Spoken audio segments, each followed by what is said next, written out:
Hi, and welcome to this edition of Business Supes, where we interview successful local business owners, learn a little bit about them, their business, and their business superpower. Today, I am joined by Brett Knaust, excuse me, from Oklahoma Glass and Mirror. Brett, thanks so much for being here. Thanks for having me. You're welcome. So, why don't we start off and have you tell us a little bit about yourself and your business? You know, what's the origin story? My wife and my best friend, who has been my wife and my best friend for close to 32 years now. She's awesome. Anyway, we've got two adult boys, both of them married. We've got three grandchildren and one on the way. My oldest son is in the service and in San Diego, and my youngest son works for us and is pretty much now kind of being groomed to run the residential side of our business. We offer glass services for both commercial and residential applications. So we work with builders, remodeling contractors, third-party service providers, maintenance people, and of course, end users like homeowners. A lot of our work is predicated on other people's misfortune, which I hate, but I'm glad that there's somebody to take care of those things. So we do storefront and aluminum applications for commercial buildings, shopping centers, office plazas, and the glass that goes in those. We do shower installations, just the glass parts, shower doors, panels, sliding barn door rollers are really pretty hot right now. We also do mirrors, tabletops. We replace glass in both residential and commercial applications. So a lot of people think that when they have a glass broken in their window, they have to replace the whole window, but more times than not, you can just replace the glass in that window, which is, less than half the cost. So that's pretty much what we do. I would say I've got one full-time guy does nothing but goes out and measures and assesses situations. Right now, I'm learning how to man the commercial side of things. I've got 5 guys out in the field, 2 office girls, and then my wife handles a lot of the behind-the-scenes stuff, secures bids for insurance every year, all of the dotting I's and crossing T's that I am horrible at. So that's a little bit about what we do. Okay, very cool. So what was your experience before owning a glass company? I worked in retail mainly for 20 plus years. I moved out here as a 19-year-old knucklehead from the St. Louis area. I had worked in grocery stores. I went to Spartan School of Aeronautics to get my A&P license. And then in the early 90s, when I graduated, all of the airlines were laying off. So at the time I was working for Quick Trip, and I stayed there for quite a while. That was not a real glamorous job, but it was the best job that I ever had. I learned an awful lot and model a lot of the things that we do based on the protocols and the training. They're huge on training, communication, and they invest in their people. And so I modeled that best I can. Their resources are way better than mine are, but we're getting there. So I worked in retail for quite a while, owned a Sonic for a while. So I had a lot of management training, had some of those transferable skills. And then I went to work in a law office for 6 years as a legal assistant. And that was what I did for 6 years prior to being in business here. That job went away. The lawyer decided to move to Oklahoma City, and I didn't want to move there. And so he gave me a very generous severance, and it gave me some time to kind of mull over my options. I had thought about resurrecting an embroidery business that Kim and I had operated for a couple of years, but that really ended badly. Took us 10 years to pay everybody off, ruined my credit. And so when I lost that job, my brother-in-law's brother actually owned two glass shops, one in Mays County and one in Rogers County. He lived in Mays County, so the one in Rogers County was kind of dying on the vine. Just it was kind of an absentee ownership situation. It had been in business for 30 years, but really had not been taken care of. It had gone through multiple owners before I bought it. And so he sold it to me and promised to mentor me and kind of guide me through the process, because I had no construction experience at all, let alone glass experience. Right. So it's pretty steep learning curve. Would not recommend it, and I wouldn't do it again that way. But I ended up buying the second shop from him a couple of years ago. So he had two and I had none, and now I have two and he has none. And I'm running into some of the same problems that he had, and we ended up actually shutting down the second location in Pryor because just it was more cost effective to run everything out of one building. You only have to have office staff for one. We were driving those miles anyway. A lot of the vendors would not deliver to that other location, so it just made sense to close that up. And I couldn't get anybody to go out to Pryor to work. That's one of the biggest struggles, has been finding qualified help to do what we need to do. We're a safety sensitive industry, so we have to really be pretty careful with who we employ. I secure jobs in people's homes, so it's not just new construction. Right. So I have to really vet my people well, because I may be going into your master bedroom to install a shower.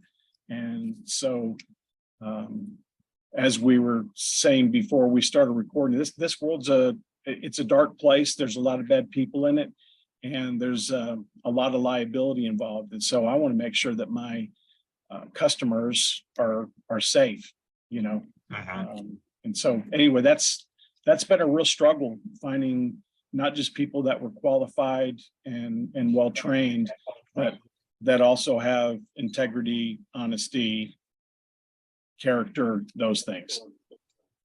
So where have you been able to find those folks? It's been a combination of things. For the first several years, I really could not afford good help. The guys that were really good at what they did were either had a really good gig at some other glass shop, or they were doing it on their own. One of my best employees, and I'm biased, but is my son. He's been with us since he got out of high school a little over 5 years ago. And he's just always picked things up quickly. He's a real hard worker, and he's really been a blessing to us. He filled some shoes that his older brother had before he went into the Navy. And so it was really good that he picked up that. And other guys have we've hired dozens of people over the last 9 or 10 years. And generally speaking, we're in a trade that is, well, it's not so much special, but if you open the phone book, you can find drywallers and painters and concrete guys and roofers for days. And there's just a very small section of glass shops. And so it's a rarity to find people that are not employed and being taken care of. And so when those opportunities come, I've made it a point to not go and try to steal employees from other shops. Right. We are small enough and growing at such a pace that we can provide an opportunity that they may not have in a more established shop or a bigger shop. And so I'm hoping that we can find continually more people to grow with us and help us build the business and just take care of them as we do that. Yeah, that's awesome that you're growing. So You said, and you're right, you can't swing a dead cat in the Tulsa area without hitting a roofer or a painter or a number of those other trades. So there aren't a lot of glass companies out there. So what separates you from the other glass companies out there? I would say it's our investment in our people. If you hire good people and you treat them good and compensate them well, they're going to give better service. They're going to provide a better product, and they're going to be happier. Happy people make, happy employees make happy customers. I would say, without fail, every one of my employees, from the guy that's been here for less than 2 weeks to the people that have been here more than 5 years, I don't think any of them would want to work anywhere else. It's not that I'm all that special. I'm not the best installer. I'm not the most knowledgeable, but I'm trying to surround myself with those people, and leverage that out and provide opportunities for people to better themselves. It's our hope that our more experienced guys will they will breathe their experiences and breathe those life experiences and all of their technical knowledge into another generation to come up. And we just, a rising tide raises all boats. And as those more senior people are able to train and invest in our less experienced guys, we are able to provide, positions that will. Not everybody wants to go out there and work in 105 degrees. A lot of what we do, it's just not fun, and glass is heavy and it's dangerous. And so at some point, I want to provide opportunities for those guys to get out in the field and use their head and not their back. You said that your wife works in the business and so does your son. So how is it having the whole family there? I mean, you see each other at the office and then you see each other at home. So is it hard to kind of separate that? Sometimes, my son lives on his own, has wife and a baby. So other than work, and I don't see him much at work. We have a pre-day meeting generally. I'll see him for 10 or 15, maybe 30 minutes in the morning before he heads out. I may be here in the office all day. I may be out on my own. My wife still has an outside job that she has had for 20 plus years. She just works part-time, but she works at home. So we're not all balled up on top of each other here at work all day and then have to deal with each other all evening. It's a different dynamic though, because it's very hard for me, especially with my son, to know, okay, do I have my dad hat on now, or do I have my boss hat on? And so we're getting better at identifying those roles when need be and separating work from family issues. And it was really a struggle for a while. But a lot of that comes with me maturing as a Christian and my son maturing into a young man from, an 18-year-old. So there's still one of the drawbacks to being married to your business partner is that, especially for up until recently, when I was out in the field most of the day, I might be out there for 10 or 12 or 14 hours, get home, and then we have to have a board meeting. And that was a struggle, and still is a struggle, but we've learned to set some boundaries, and she's very perceptive on when I've had a pretty rough day, and maybe we don't harp on the day that I had, and we kind of separate those two. But what has really helped us is that for the first time in the 9+ years that we've had the business, I am better staffed than I ever have been. I have the right people in the right places and Kim and I are able to now manage the business and not just work in the business. So I feel more like a business owner now and not so much self-employed.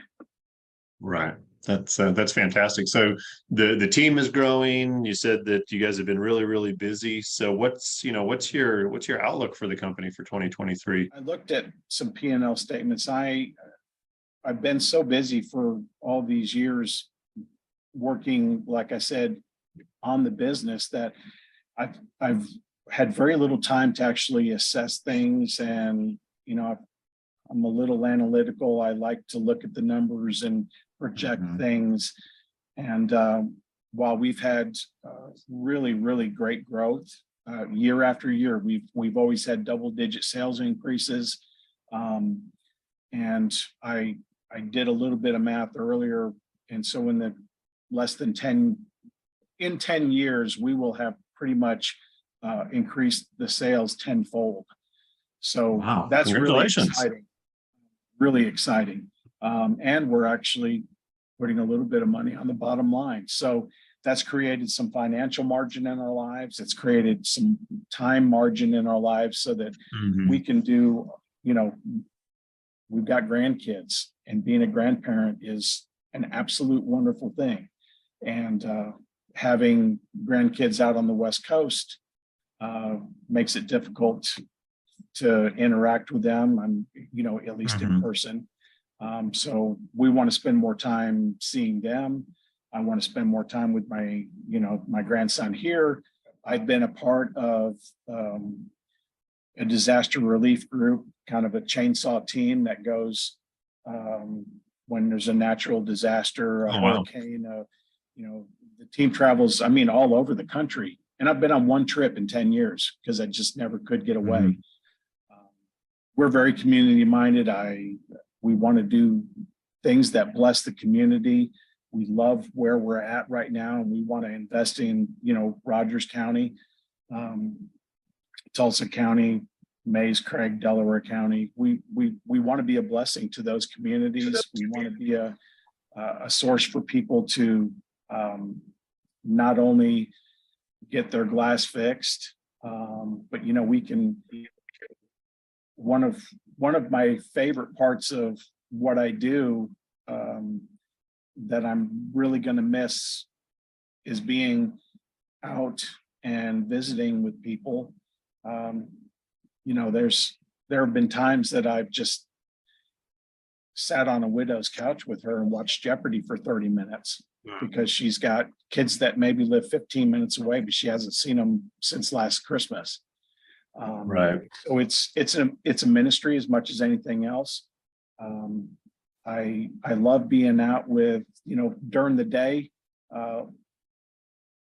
except for now the COVID times that we live in, but during the day, the people that are home are generally retired people. And I gravitate to those guys, the wisdom that those men have. And my wife and I have really been blessed by that generation that still wants to do communication face to face and not with an iPad or their cell phone. And so that's one of the things. I'm a little old school that way. I'd love to get rid of that cell phone, but it's a necessary evil right now. And just being out in the community and doing more face to face interaction, interpersonal things is a necessity for us. Absolutely. So, all right. So the question that started this whole interview series, what would you say your business superpower is? Like I said earlier, I'm not the most experienced guy. I bought this business with absolutely no experience. But I would say that things started easing up. We started getting more margin. We started having more success when I decided to not only make Jesus my Savior, but Lord of my life as well. And I cannot explain any success that we have because I can really give you no credit other than the fact that I try to make things right when I make a mistake, and I do the best that I can. And I try to instill that philosophy into everybody that works with and for us. Treat people good, try to provide opportunities for those, and really try to have a servant attitude. A servant attitude. I would say that's our superpower. We have a servant attitude. All right, last question here.